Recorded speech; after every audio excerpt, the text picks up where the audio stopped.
안녕하세요. 오늘도 사연살롱을 찾아주셔서 감사합니다. 남편과 함께 식당을 운영 중인 30대 여성이에요. 작년 이맘때만 해도 저희 부부는 몇 년 사이 4배나 올라버린 임대료 때문에 4년간 운영해온 가게를 접고 좌절에 빠져 있었어요. 하지만 인생엔 고생도 있고 낙도 있다고 불과 몇 달 사이 인생의 꽃이 폈지 뭐예요.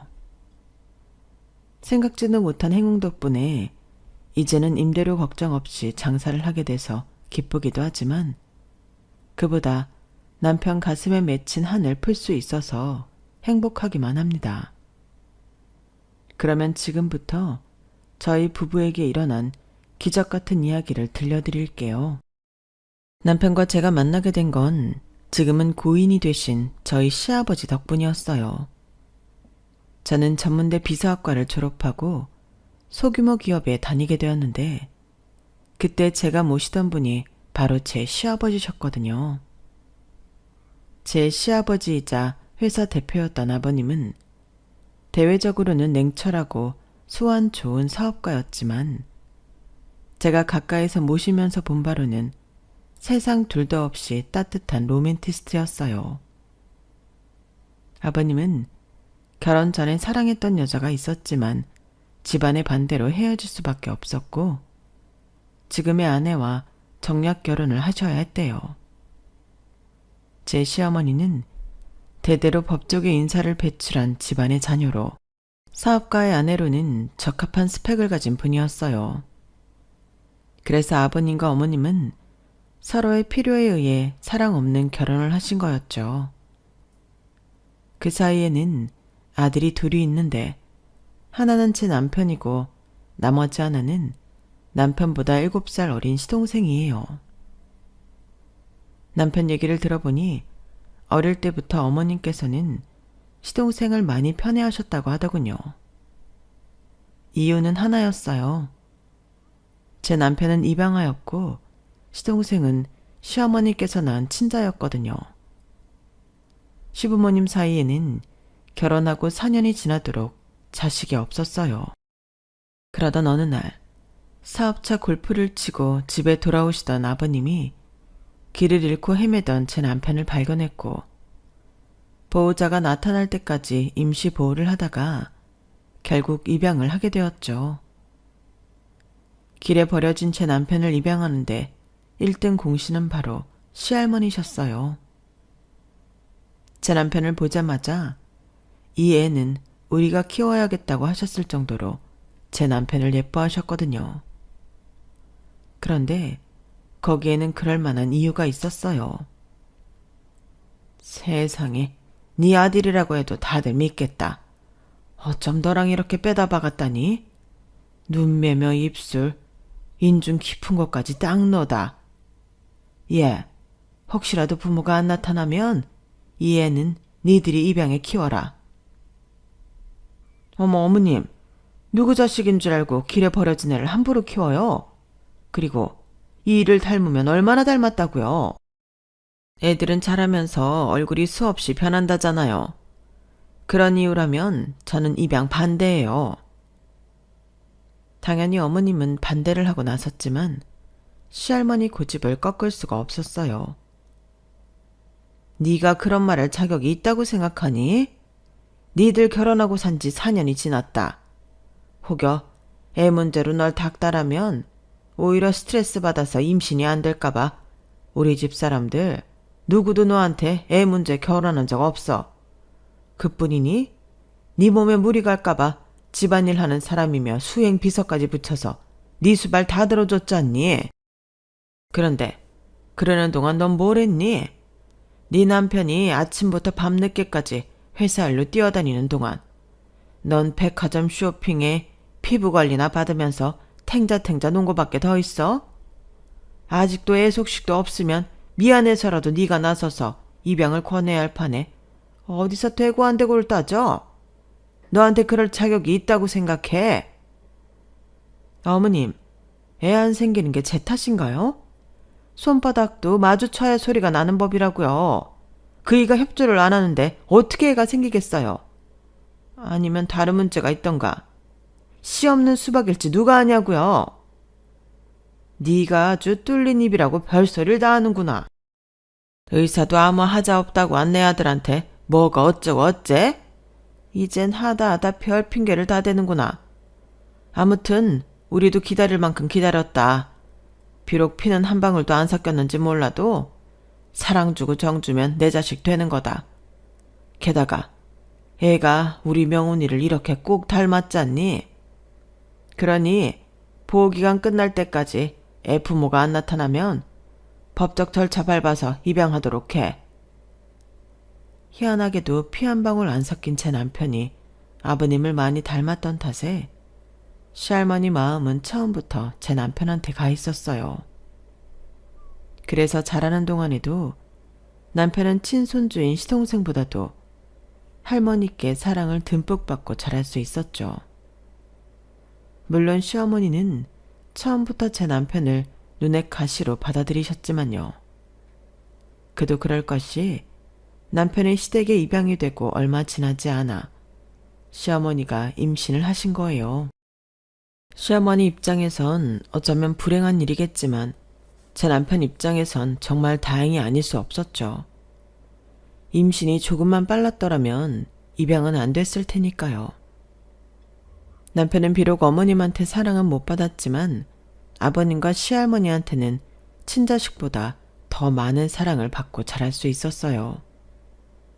아버님은 주말마다 제 남편과 캐치볼도 해주시고 낚시를 갈 때도 꼭 데리고 가셨거든요. 제 남편이 어릴 때부터 나이답지 않게 낚시를 취미로 삼게 된 것도 이런 아버님 영향 때문이었죠.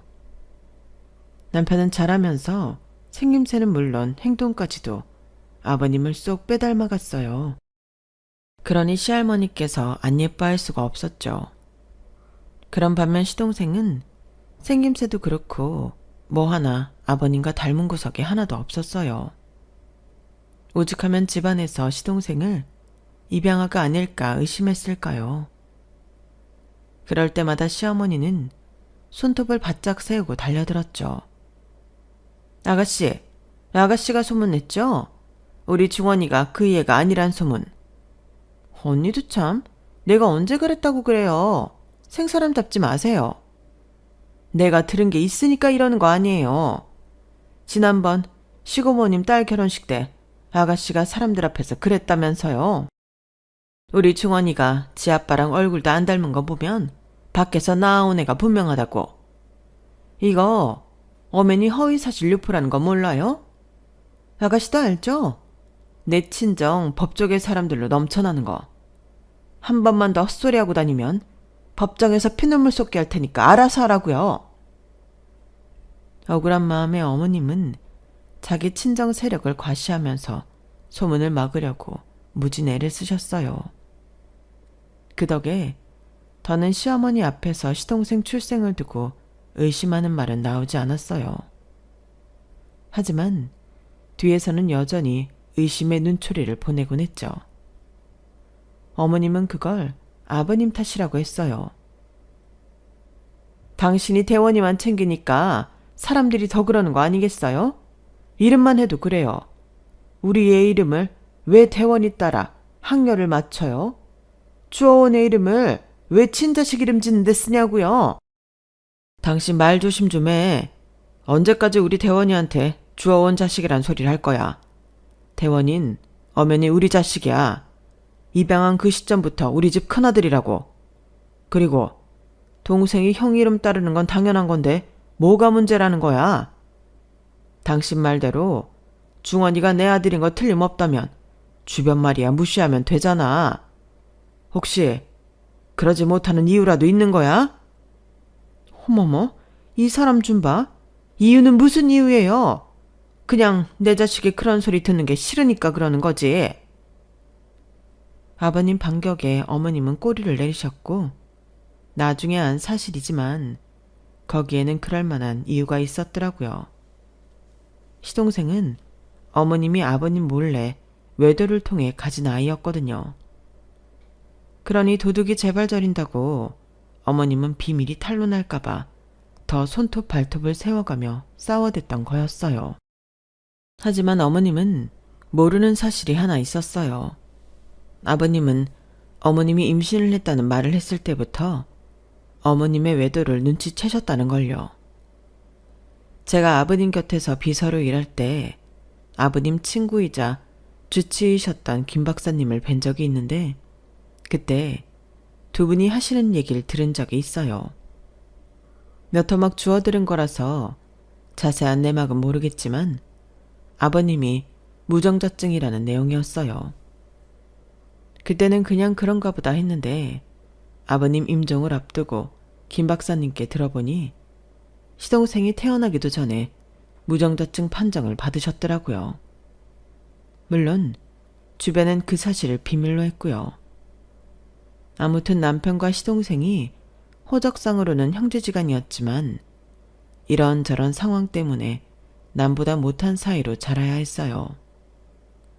어머님은 어떻게든 제 남편보다 자기 아들을 잘 키워보려고 노력을 하셨나 보더라고요. 과외도 그렇고 학원도 그렇고 시동생한테만 좋은 건 다 몰아주셨으니까요. 하지만 공부머리는 타고나는 거라잖아요. 시동생은 들인 돈에 비해 성과는 그리 좋지 못했어요.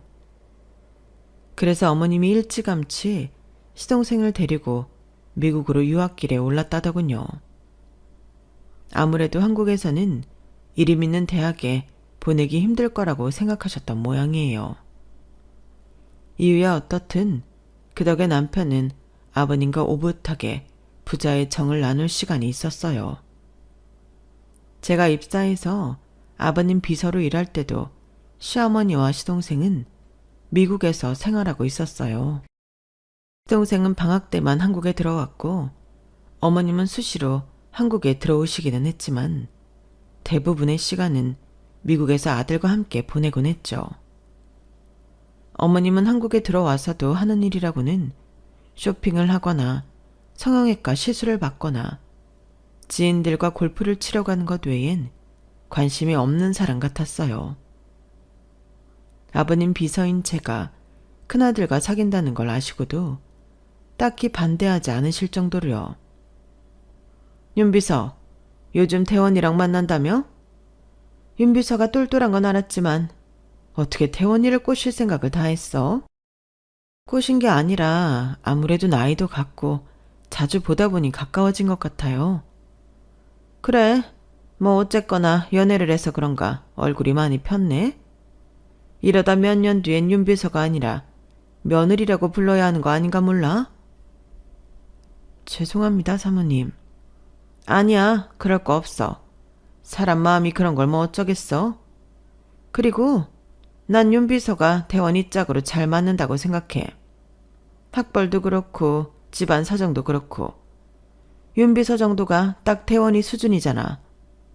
윤 비서, 부디 마음 변하지 말고 태원이랑 결혼까지 하길 바래.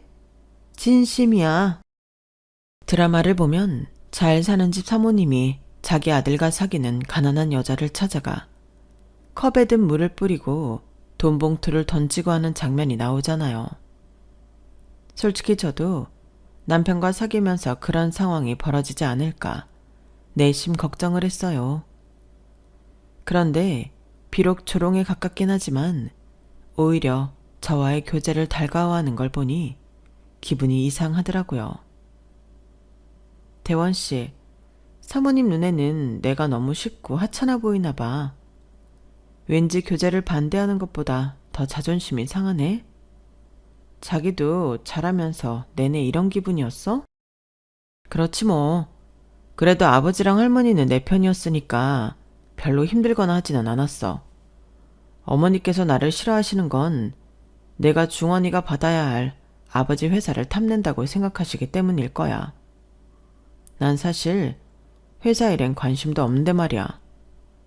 어머니도 내 꿈을 안다면 달라지시겠지. 아버님은 제 남편이 회사를 물려받기를 바라셨지만 남편은 생각이 달랐어요. 회사 경영보다는 요리에 관심이 많았거든요.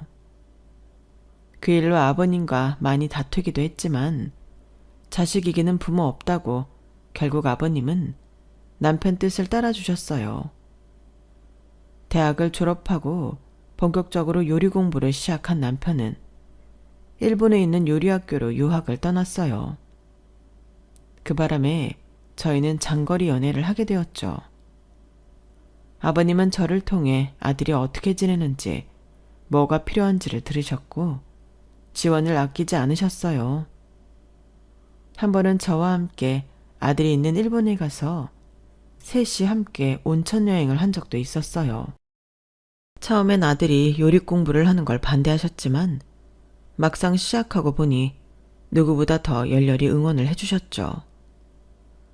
유학 생활을 마친 남편은 한국에 돌아와 바로 자기 가게를 차리려고 했지만 아버님이 반대를 하셨어요. 아직 그럴 단계가 아니라는 게 이유였죠. 사실 그때 남편과 저는 가게를 차리고 얼마 뒤 결혼식을 올릴 예정이었어요. 제가 퇴사 후 남편 가게 일을 도우려고 했거든요. 그런데 그 계획이 어긋나 버린 거예요. 아버님은 가게를 차려주는 대신 제 남편을 아버님이 자주 가시는 단골 일식집에 보내셨어요. 거기서 밑바닥부터 배우라고요. 자기 장사는 그 뒤에 시작해도 늦지 않다고 말이죠. 물론 아버님 말씀이 틀린 건 아니었지만 그때는 솔직히 좀 야속하긴 했어요. 회사도 포기한다는데 그깟 가게 하나 차려주는 걸로 사람을 이렇게 힘들게 하나 싶었거든요. 당시엔 아버님의 깊은 뜻을 철없던 제가 몰랐던 거죠. 예정대로라면 저는 결혼을 앞두고 퇴사를 해야 했지만 그럴 수 없었어요. 남편 벌이가 얼마 되지 않아서 저도 벌어야 했거든요. 아버님도 허락한 부분이기는 했지만 시어머니께서 그 일로 많이 불쾌해 하시더라고요. 예, 사람들 눈도 있는데 굳이 비서일을 계속 해야겠니? 세상에 어떤 며느리가 시아버지 비서일을 해? 돈 때문이니? 그런 거면 내가 매달 생활비 보내줄게. 사실 그간 태원이가 허튼 꿈을 꾸고 있는 게 아닌가 해서 내심 걱정했었는데 지금 보니 그건 아닌 것 같아서 다행이다 싶다. 그게 다 네 덕분 아니겠니? 너랑 만나면서 송충이는 솔잎을 먹어야 한다는 걸 지도 깨달은 거겠지. 앞으로도 네가 대원이 옆에서 처신 잘하도록 많이 좀 가르쳐라. 그럼 내가 심심찮게 챙겨줄 테니 알겠지? 어머님은 남편이 일식집에 취직을 하자 회사에 욕심이 없다는 걸 아셨는지 전보다 많이 유해지셨어요. 혼수며 예단 문제로 괴롭히지도 않으시고 오히려 그동안 고생 많았다면서 아버님 몰래 보너스도 두둑히 챙겨주셨죠. 하지만 제가 퇴사를 않고 비서 일을 더 한다고 하자 바로 달려와 한 소리를 하시는 거예요. 마치 제가 회사에 남아있으면 절대로 안 되는 뭐가 있는 것처럼 끝까지 퇴사를 종용하셨어요. 그게 내심 걸리긴 했지만 시어머니가 말리는 일이라서 끝까지 고집을 부릴 수만은 없었어요. 그래서 퇴사를 하고 결혼식 이후 재취업을 했어요. 전에는 아버님과 종종 낚시도 다니고 함께 보내는 시간이 많았던 남편이었지만 결혼 후에는 사는 집도 다르고 식당에 취직한 지 얼마 안 돼서 시간을 내기 힘들어진 탓에 아버님과 만나는 날도 손에 꼽을 정도에 불과했어요. 그러다 보니 시댁과 점점 더 멀어져 갔죠. 그렇게 3년을 일식집에서 일을 배운 남편은 드디어 가게를 차리게 되었어요. 가게 오픈에 맞춰 저도 퇴사를 하고 남편 식당 일을 돕기 시작했고요. 가게는 아버님이 차려주셨지만 어떻게든 인건비를 줄이려고 그러기로 한 거였죠. 남편이 차린 식당은 전통 일식집은 아니고 덮밥 전문 가게였어요.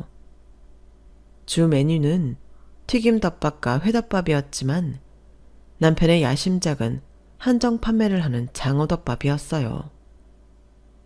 단가가 꽤 센 편이었는데도 점심시간에 매진이 될 정도로 인기가 좋은 메뉴였죠. 손도 많이 가고 수량도 적은 메뉴였음에도 남편이 장어덮밥을 고집한 건 아버님 영향이 컸던 것 같아요. 저희 아버님이 장어덮밥을 좋아하시거든요. 아버님은 종종 가게에 들러 남편이 만든 장어덮밥을 드시고 가셨는데, 그래서 남편은 아무리 주문이 밀려도 아버님께 드릴 장어덮밥 1인분은 매번 남겨두고 판매를 하곤 했죠. 그런데 언제부턴가 아버님 발걸음이 뜸해지기 시작했어요. 저희 부부도 가게 일이 바빠서 따로 시댁에 찾아뵙기 힘들어졌고요. 그렇게 3년 가까이 시간이 지난 어느 날 아버님이 전화를 하셨더라고요. 아가, 가게 휴무가 언제니? 혹시 시간 내면 가까운 데로 나들이라도 가지 않으련? 아버님, 저희가 다음 주 수요일이 휴무예요. 그럼 그때 나들이 가실래요? 도시락으로 아버님 좋아하시는 장어덮밥 싸갈게요. 자주 못 찾아뵈서 죄송해요. 사실 가게 일로 많이 지쳐서 쉬는 날만이라도 푹 자고 싶었지만 모처럼 아버님이 먼저 연락을 해주셨는데 피곤하다는 핑계로 약속을 미룰 수는 없었어요. 그래서 휴무 전날 늦게까지 도시락 준비를 해서 아침 일찍 아버님을 모시러 갔어요. 그런데 아버님이 일이 있어서 밖에 나와 계신다고 집으로 가지 말고 아버님이 계신 곳으로 오라고 하시더라고요. 그땐 아무 생각 없이 아버님이 알려주신 곳으로 차를 끌고 갔는데 나중에 알고 보니 그때 아버님은 병원에 입원 중이셨더라고요.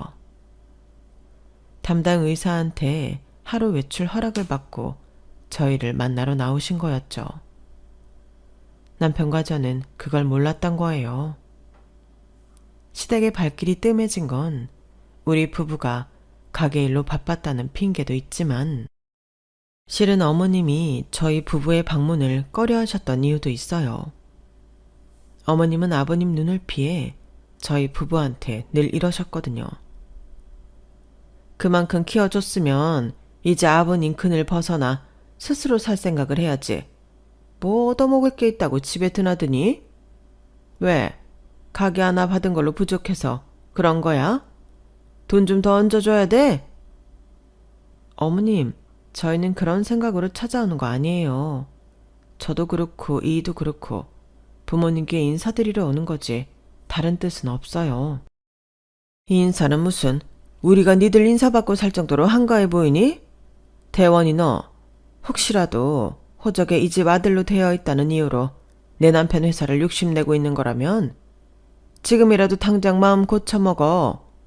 엄연히 우리한테는 친자식이 있는데 설마 양자인 너한테 회사를 주겠니? 꿈도 꾸지 마, 얘. 난 솔직히 니들이 매번 찾아올 때마다 속에 흑심을 품고 있는 게 아닌가 의심스러워. 니들이 내 입장이라면 안 그렇겠니? 내 남편이 사람이 물러서 양자인 너한테 그간 정도 주고 아낌없이 지원은 해줬다면 그건 어디까지나 네가 친자랑 양자 사이에 차별한다고 서운해할까봐 그런 거지 다른 의미는 없어. 팔은 안으로 굽는다고 그 애한테 친자식은 엄연히 중언이 하나뿐이라고. 그 정도 해줬으면 알아서 떨어져 나가야지. 이런 것도 내 입으로 말하게 하니? 잘 알아들었으면 앞으로는 찾아오지 마. 그런 말을 듣고 시댁으로 향하는 발걸음이 달가울 수는 없잖아요. 아버님이 오라고 하신 날에는 어쩔 수 없이 찾아뵙곤 했지만 갈 때마다 우리 부부를 대하는 싸늘한 표정에 나중엔 이런저런 핑계를 대고는 시댁 발걸음을 끊게 되었어요. 그렇게 발길을 딱 끊은 지 1년이 조금 지난 동안 아버님도 서서히 저희 가게에 발길을 끊으시더라고요. 그래서 어머님 말씀이 빈말이 아니었구나 생각하게 되었죠. 그런 와중에 아버님이 함께 나들이를 가자고 하시니 좀 의아하긴 했어요. 그런데 막상 1년 만에 아버님을 만나 뵈니 심장이 쿵 내려앉는 것 같더라고요. 못 본 사이 아버님이 많이 수척해지셨거든요. 한눈에 봐도 병색이 짙어 보였어요. 아버님, 어디 편찮으세요? 살이 왜 이렇게 많이 빠지셨어요? 안색도 안 좋으시고요. 병원에는 가보셨어요? 김 박사님한테 진료 예약이라도 할까요? 아가, 그럴 필요 없다. 안 그래도 김 박사 만나고 오는 길이야. 한동안 감기로 고생을 해서 살은 좀 빠졌다만 건강하니까 걱정할 필요 없어. 그나저나 이렇게 보니 좋구나. 그래, 가게는 잘 되고? 네, 이 솜씨가 좋아서 그런지 이젠 제법 단골도 많이 생겼고 점심때는 가게 앞에 줄이 얼마나 긴지 몰라요. 아르바이트생을 더 써야 하나 고민 중이라니까요. 그런데 그동안 왜 한 번도 안 오셨어요? 이이가 아버님 드릴 장어덮밥은 항상 남겨두고 있었는데요. 아, 오늘 도시락으로 장어덮밥 싸왔어요. 아버님 드린다고 이이가 아침 일찍 가게 나가서 준비했어요. 아버님은 남편이 만든 장어덮밥을 보시곤 반가워하셨어요. 안 그래도 장어덮밥 생각이 간절하셨다면서요. 하지만 평소와 달리 아버님은 얼마 드시지 못했어요. 저희 앞에서 티를 안 내시려고 많이 노력하셨지만 아버님이 많이 편찮으시다는 걸 모를 수가 없었죠.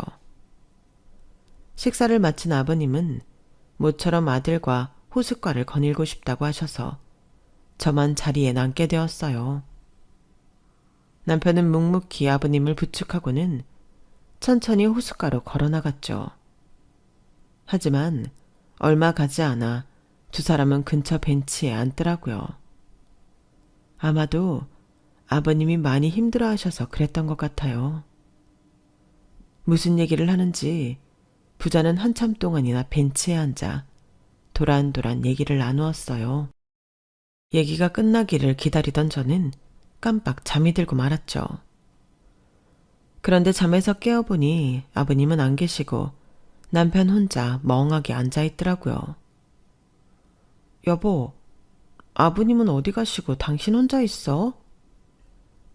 기사분이 모시고 갔어. 그럼 나 좀 깨우지 그랬어. 당신이 곤히 잠들어 있어서 아버지가 깨우지 말라고 하셨어. 그 말을 하는데 남편 눈이 촉촉하게 젖어 있는 게 보였어요. 무슨 일이 있었냐고 물었더니 남편이 저를 끌어안고 펑펑 울더라고요. 그리고는 믿을 수 없는 이야기를 들려주었어요. 30이 넘도록 아버님의 양자로 살았던 남편이 실은 아버님 친자식이었다는 얘기였어요. 아버님이 지금의 아내와 결혼을 하기 전 사귀었던 여자가 바로 제 남편을 낳아주신 분이었던 거예요. 남편의 친모는 집안의 반대로 아버님과 헤어질 무렵 이미 제 남편을 임신한 상태였던 거죠.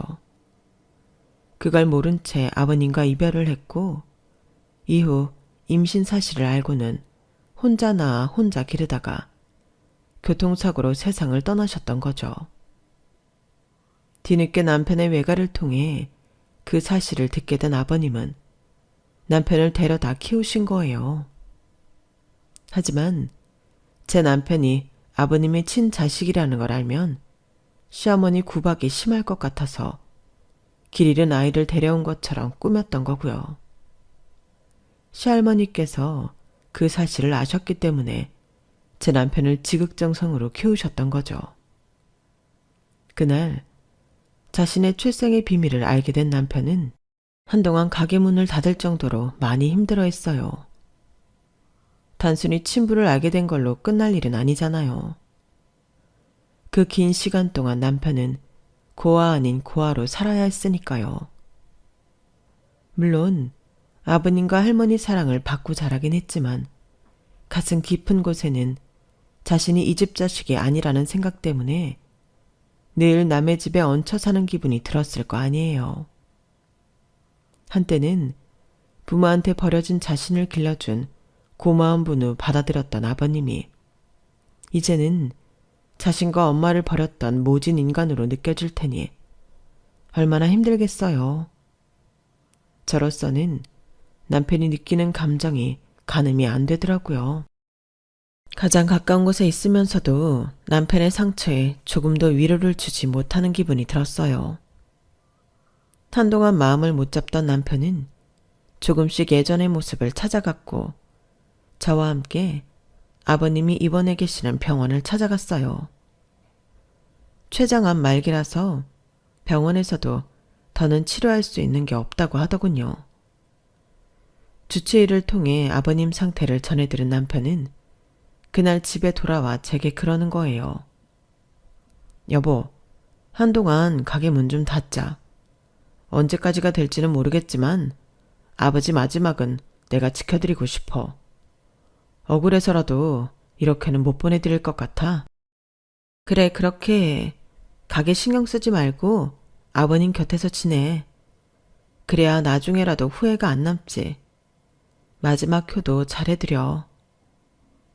그렇게 남편은 병실에서 함께 기거하며 아버님 곁을 지켜드렸어요. 그리고 한동안 저희 가게는 문을 닫게 되었죠. 그러던 어느 날이었어요. 가게 문을 닫은 지 좀 돼서 주방 냉장고 안에 있는 재료들을 정리하려고 가게에 들렀는데 건물주한테 연락이 온 거예요. 월세를 올려달라는 전화였죠. 그런데 그 올려달라는 인상폭이 해도 너무한 거예요. 네? 아니, 갑자기 월세를 그렇게나 올려달라니 이건 정말 너무하잖아요. 장사를 하지 말라는 얘기랑 뭐가 달라요? 그러지 마시고 저희 사정도 좀 생각해 주세요. 하루아침에 월세를 4배나 올려달라는 건물주의 말에 욕이 나올 뻔했어요. 처음 장사를 시작하고 손님이 없어서 남은 재료가 썩어 나가던 때에도 우리는 허리띠 졸라매며 가게세는 밀리지 않고 냈어요.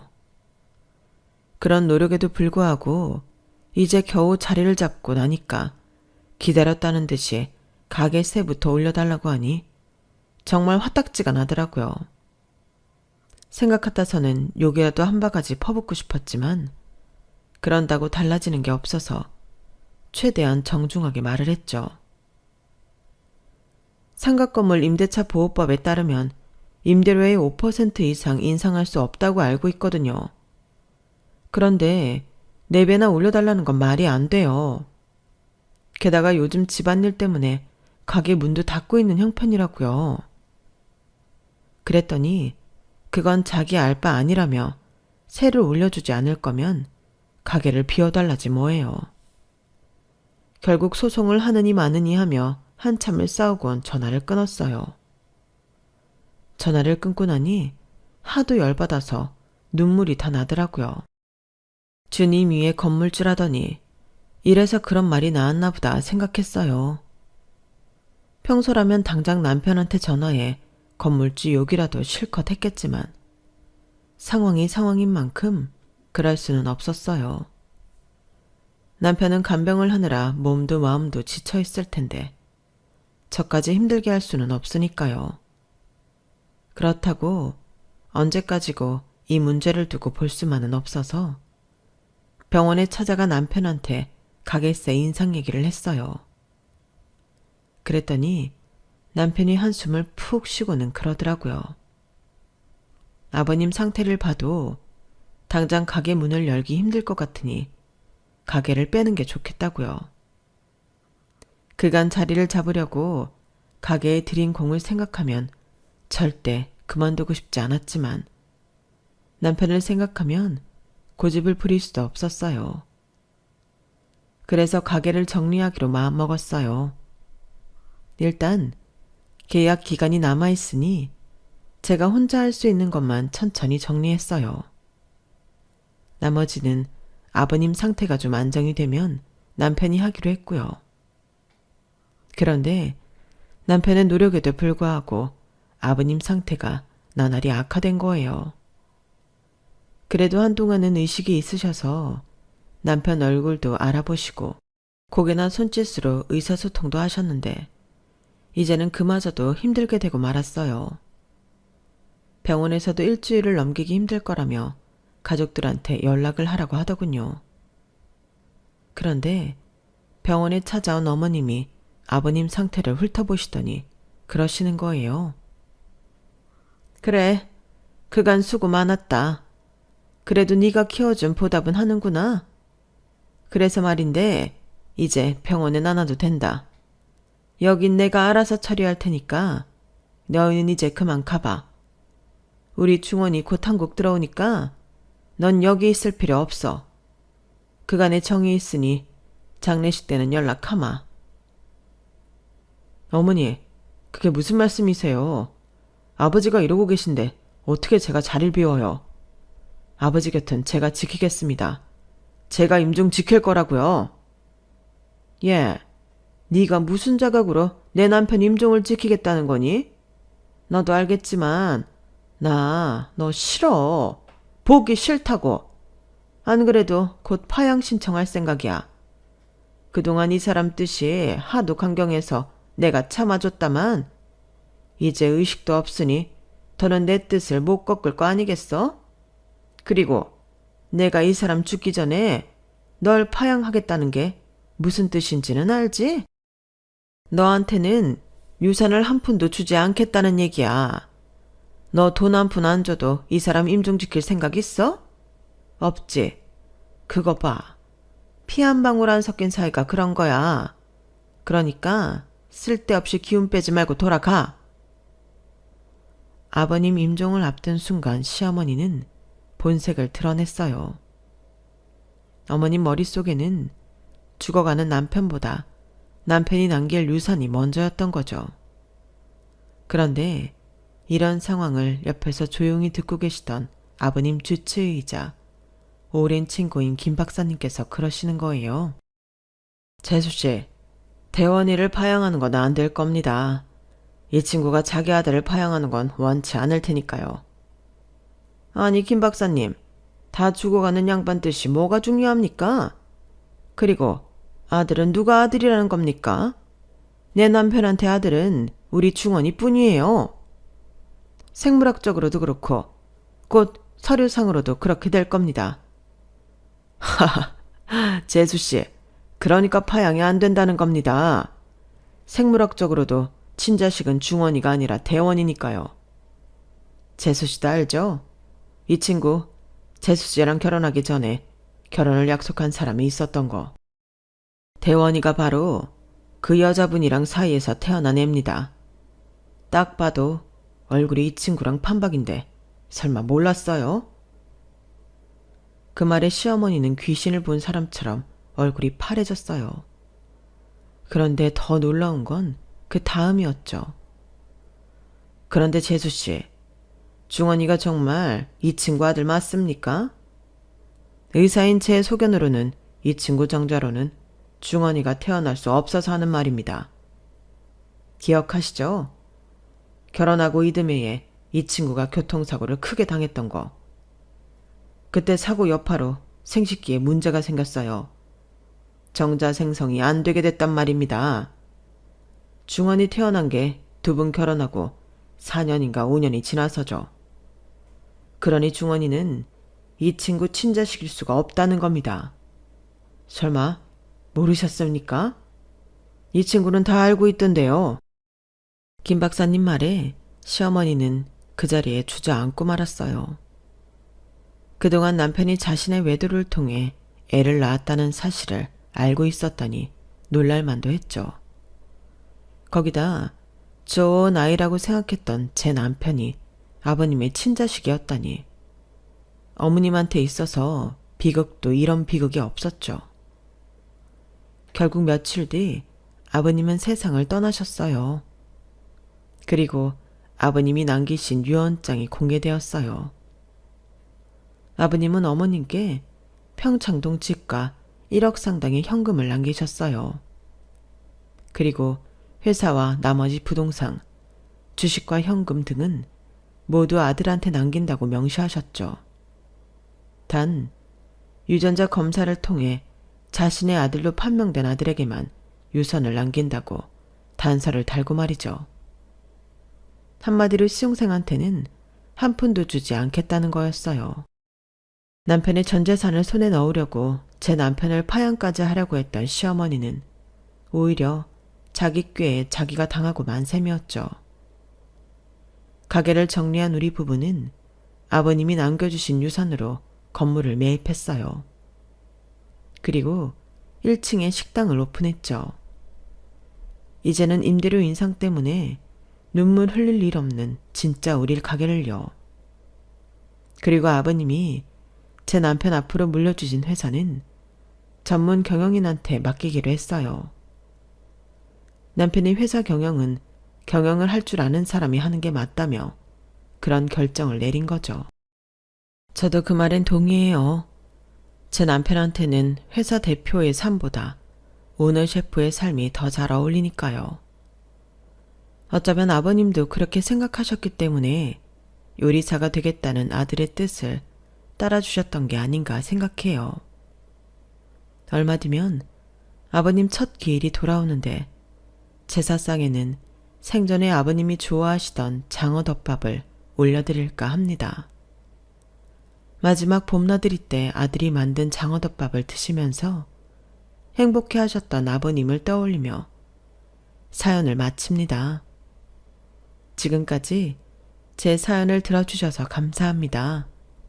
곁에 있는 가족들과 항상 행복하시길 진심으로 바랍니다. 여러분, 사연 댓글에 응원과 현명한 조언 부탁드려요. 좋아요와 구독은 저에게 큰 힘이 됩니다. 오늘도 좋은 일 가득하세요.